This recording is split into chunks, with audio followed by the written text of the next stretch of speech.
Everyone, the student কর্নারের পক্ষ থেকে সকলকে স্বাগত জানাই। আমার প্রিয় ছাত্রছাত্রী, তোমরা যারা সপ্তম শ্রেণীর দ্বিতীয় পর্যায়ক্রমিক মূল্যায়ন ইতিহাস পরীক্ষা দেবে, তোমাদের জন্য একটি প্র্যাকটিস সেট নিয়ে উপস্থিত হয়েছি। তোমাদের পরীক্ষা হবে এবার 50 নম্বর, সময় থাকবে 1 ঘন্টা 30 মিনিট। তাই প্রথম থেকে শেষ অবধি দেখতে থাকো। আশা করা যায় যে প্রশ্নগুলি আলোচনা করা হবে এখান থেকে সব কমন পেয়ে যাবে। তাই প্রথম থেকে শেষ অবধি ভালো করে দেখে নাও, স্কিপ না করে। শুরু করা যাক। 1 নম্বর দাগে আছে যে কোনো 10টি প্রশ্নের উত্তর দাও, সঠিক উত্তর বেছে নিয়ে লেখো, প্রত্যেকটির মান 1 করে। প্রথম প্রশ্ন দেখো, তুঘলক বংশের প্রতিষ্ঠাতা ছিলেন গিয়াসউদ্দিন বলবন।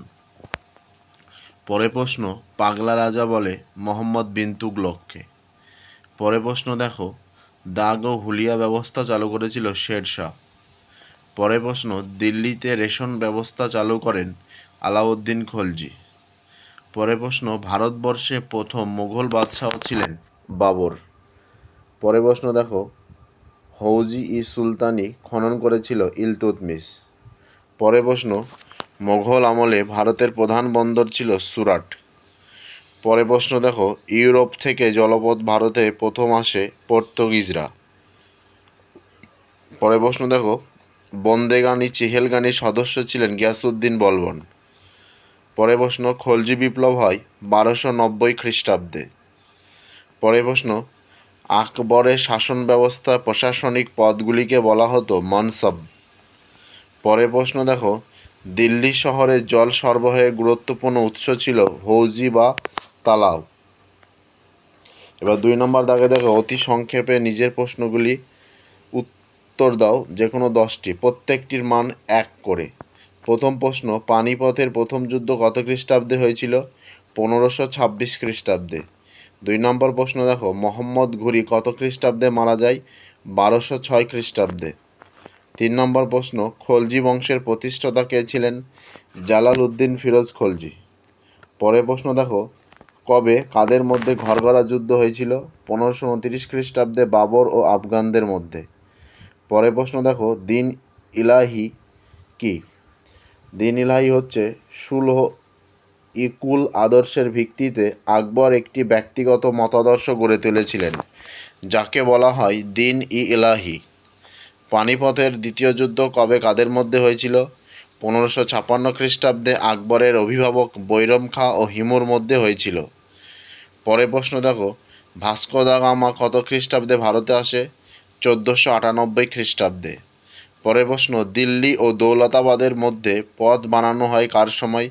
মোহাম্মদ বিন তুঘলকের সময়। পরের প্রশ্ন দেখো, সুলতানি যুগের শেষ সুলতান কে ছিলেন? ইব্রাহিম লোদি। পরের প্রশ্ন, লোদি বংশের প্রতিষ্ঠাতা কে ছিলেন? বহুলল লোদি। পরের প্রশ্ন দেখো, আকবর কাকে রাজা উপাধি দেন? বীরবলকে।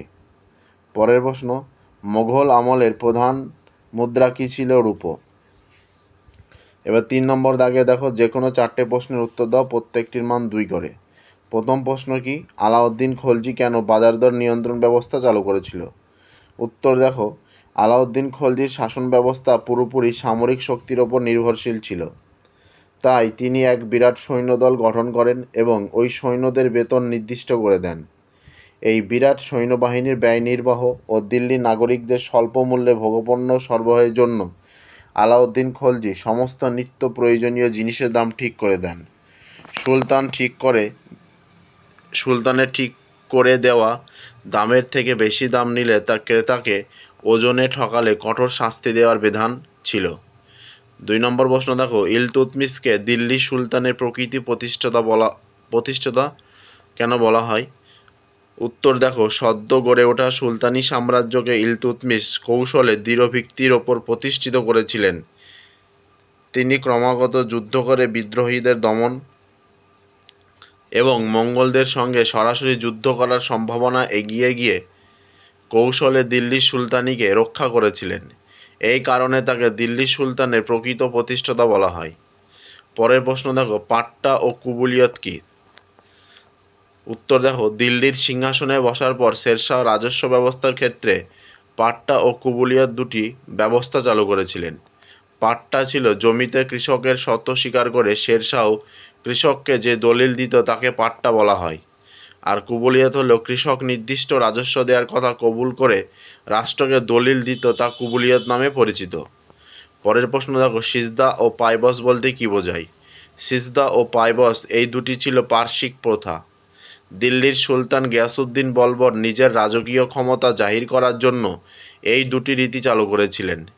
সিজদা এর অর্থ হলো সুলতানকে সাষ্টাঙ্গে প্রণাম করা, আর সুলতানকে পদযুগলে চুম্বন করাকে বলা হতো পাইবস।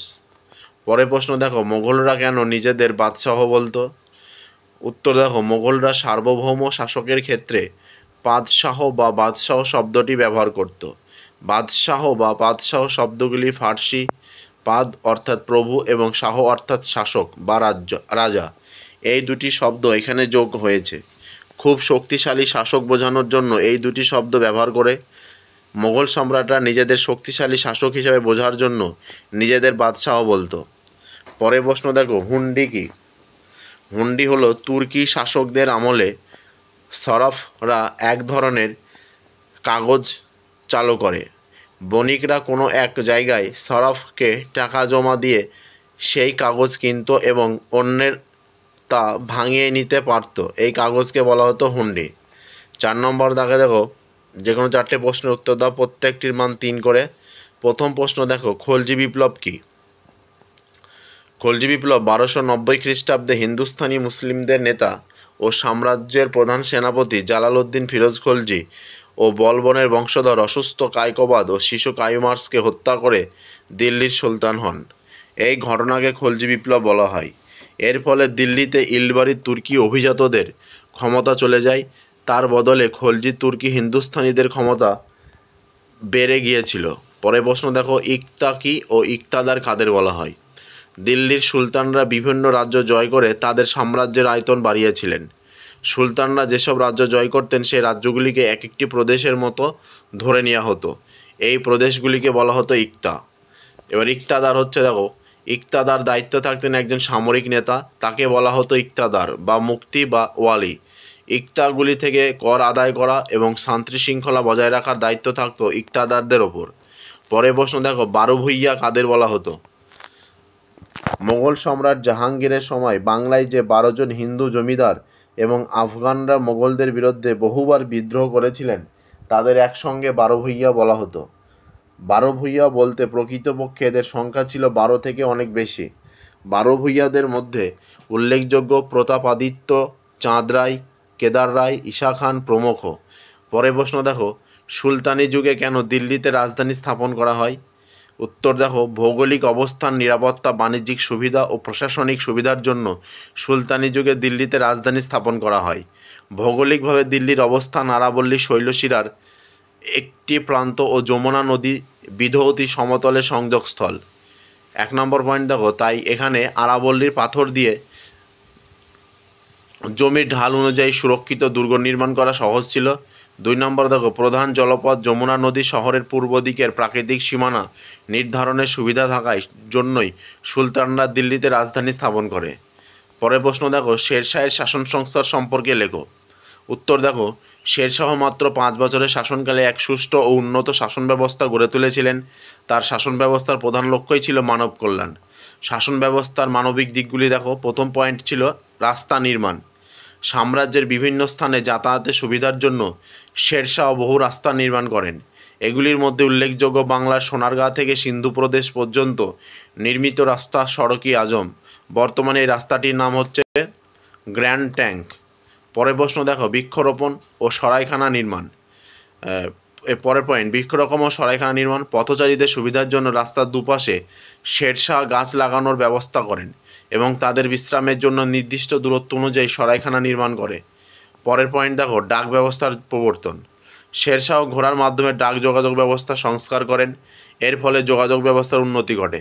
পরের পয়েন্ট দেখো, বিচারের ধরন। শেরশাহের বিচার ব্যবস্থা ছিল নিরপেক্ষ ও আধুনিক। উপসংহার, মাত্র কয়েক বছর রাজত্ব করলেও এই অল্প সময়ের মধ্যে শেরশাহ তার শাসন নৈপুণ্যের পরিচয় দেন এবং তার সংস্কারগুলিকে ভিত্তি করে আকবর মোগল শাসন কাঠামো সুসংহত করে। এবার দেখো 5 নম্বর দাগে যে কোনো দুটি প্রশ্নের উত্তর দাও, প্রত্যেকটির মান 5 করে। প্রথম প্রশ্ন কি, সুলতান রাজিয়ার কৃতিত্ব আলোচনা করো। Very very important. দেখো, ইলতুৎমিশের সার্থক উত্তরাধিকারী ছিলেন সুলতান রাজিয়া। তিনি ছিলেন ইলতুৎমিশের সন্তানদের মধ্যে যোগ্যতম। তার শাসনকালে দিল্লি সুলতানের ইতিহাস দুভাবে উল্লেখযোগ্য হয়ে আছে। এই প্রথম ও শেষবার একজন নারী সুলতান পদে বসেছিলেন এবং বন্দেগানি চিহেলগানি বা 40 চক্রের সদস্যদের মধ্যে সম্পর্ক জটিল আকার ধারণ করলে তার বিরুদ্ধে ষড়যন্ত্র শুরু হয়েছিল। পয়েন্ট দেখো, একজন নারী সুলতান রাজিয়া সিংহাসনে বসেছিলেন সেনাবাহিনী ও অভিজাতদের একাংশ ও দিল্লির সাধারণ লোকদের সমর্থন নিয়ে। একজন নারী হয়ে তিনি পুরুষের মতোই রাজা দরবারে শাসন কার্য পরিচালনা করতেন এবং প্রজাদের অভাব অভিযোগের সমাধান করতেন। তিনি পুরুষদের মতো ঘোড়ার পিঠে চড়ে যুদ্ধ করা প্রভৃতি কাজে সমান দক্ষতা দেখিয়েছিলেন। পরের পয়েন্ট দেখো, 40 চক্রের বিরোধিতা। রাজিয়া কেন্দ্রীভূত রাষ্ট্র ব্যবস্থা গড়ে তোলার জন্য অন্যায়ভাবে ক্ষমতা ভোগকারী তুর্কি অভিজাতদের দমন করতে সচেষ্ট হয়েছিলেন, কারণ তুর্কি অভিজাতদের একটি অংশ তার সিংহাসনে বসা নিয়ে চরম আপত্তি করেছিল। পরের পয়েন্ট দেখো, রাজপুত বিরোধিতা। উত্তর পশ্চিম ভারতের রাজপুত রাজারা রাজিয়ার শাসনের বিরোধিতা শুরু করেছিল। রাজিয়া কিন্তু বিদ্রোহ দমন করলেও শেষ রক্ষা করতে পারেনি। পরের পয়েন্ট দেখো, পরিণতি। রাজিয়া পুরুষের মতো আচরণ এক হাফসি নেতাকে সেনাপতি করার ফলে তুর্কি অভিজাতরা ক্ষুব্ধ হয়ে ওঠে। বিদ্রোহী অভিজাতদের মধ্যে ভাঙন ধরাতে রাজিয়া আলতুনিয়া নামে এক অভিজাতকে বিবাহ করেন। অবশেষে বিদ্রোহীদের ষড়যন্ত্রে রাজিয়া ও তার স্বামী নিহত হন। মূল্যায়ন দেখো, ঐতিহাসিক মিনহাজি সিরাজের বক্তব্য অনুযায়ী সুলতান রাজিয়া বাংলাদেশ থেকে সিন্ধু দেশ পর্যন্ত সকল আমির ও প্রাদেশিক শাসকগণের বশ্যতা আদায় করতে সমর্থ হয়েছিল। তার মতে রাজিয়ার মধ্যে দিল্লির সুলতান পদ অধিকার করার ক্ষমতা সব গুণই ছিল। পরের প্রশ্ন দেখো, মোগল সম্রাট আকবরের কৃতিত্ব আলোচনা করো। মোগল সাম্রাজ্যের প্রকৃত প্রতিষ্ঠাতা ছিলেন আম্মু বকবর। সাম্রাজ্য বিস্তার, প্রশাসনিক দক্ষতা, বিদ্যা, সাহিত্য, ধর্মীয় উদারতার জন্য তিনি ইতিহাসে বিখ্যাত হয়ে আছে। সাম্রাজ্য বিস্তার। পয়েন্ট, হুমায়ুনের মৃত্যুর পর মাত্র 13 বছর বয়সে আকবর দিল্লির সিংহাসনে বসেন। শাসন কার্যে তাকে সাহায্য করেছিলেন বৈরম খাঁ। এর সাহায্য নিয়ে 1556 খ্রিস্টাব্দে পানিপথের দ্বিতীয় যুদ্ধে হিমুকে পরাজিত করে তিনি দিল্লিতে মোগল শাসন সুদৃঢ় করেন। এরপর একে একে মধ্য ভারত, উত্তর পশ্চিম সীমান্তের কাছে কয়েকটি ছোট রাজ্য, চিতোর, গুজরাট, বাংলা ইত্যাদি অঞ্চল জয় করে। পরের পয়েন্ট দেখো, শাসন ব্যবস্থা। আকবর শাসন কার্য সুবিধার জন্য তার সাম্রাজ্যকে কয়েকটি প্রদেশে ভাগ করেছিলেন। প্রদেশগুলিকে বলা হতো সুবা। সুবাগুলি কয়েকটি সরকারগুলিকে আবার কয়েকটি পরগনায় ভাগ করা হতো। মনসবদারি প্রথা। পরের পয়েন্ট, আকবর মনসবদারি প্রথা চালু করেন। যুদ্ধের সময় মনসবদাররা সৈন্য ও ঘোড়া দিয়ে সম্রাটকে সাহায্য করত। পরের পয়েন্ট দেখো, রাজস্ব ব্যবস্থা। আকবরের জমি জরিপের ভিত্তিতে রাজস্ব নির্ধারণ করার পদ্ধতি চালু করেন। এই ব্যবস্থাকে বলা হয় জাবদি ব্যবস্থা। রাজস্ব আদায়ের জন্য তিনি বাদশাহ ও দহশালা ব্যবস্থা চালু করেন। উপসংহার দেখো, সম্রাট আকবরের সর্বক্ষেত্রে যে কৃতিত্ব সাক্ষ্য রেখে গেছেন তার জন্য তাকে মহান সম্রাট উপাধিতে ভূষিত করা হয়। পরের প্রশ্ন দেখে নাও, দিল্লির সুলতানদের আমলে ব্যবসা বাণিজ্যের বিস্তার কেন ঘটেছিল? প্রশ্নটির উত্তর দেখে নেবে। প্রথম থেকে শেষ অবধি আরেকবার ভালো করে দেখে নাও। ভিডিওটি ভালো লেগে থাকলে অবশ্যই লাইক, কমেন্ট, শেয়ার করবে। আর ভিডিওটি তোমার বন্ধু বান্ধবদের কাছে বেশি বেশি শেয়ার করবে, যাতে তারাও কিছু উপকৃত হয় এই ভিডিও দেখে। তাই এখন থেকে খাতায় লিখে মুখস্থ করে রাখবে। আশা করা যায় যে প্রশ্নগুলি তোমাদের সঙ্গে আলোচনা করা হলো, এই প্রশ্নগুলি কিন্তু তোমাদের দ্বিতীয় পর্যায়ক্রমিক মূল্যায়ন ইতিহাস পরীক্ষার জন্য খুব গুরুত্বপূর্ণ হতে চলেছে। তাই আজকে ভিডিও এ পর্যন্ত। পরবর্তী কোনো একটি নতুন ভিডিওতে দেখা হচ্ছে। ততক্ষণ ভালো থেকো, সুস্থ থেকো। ধন্যবাদ।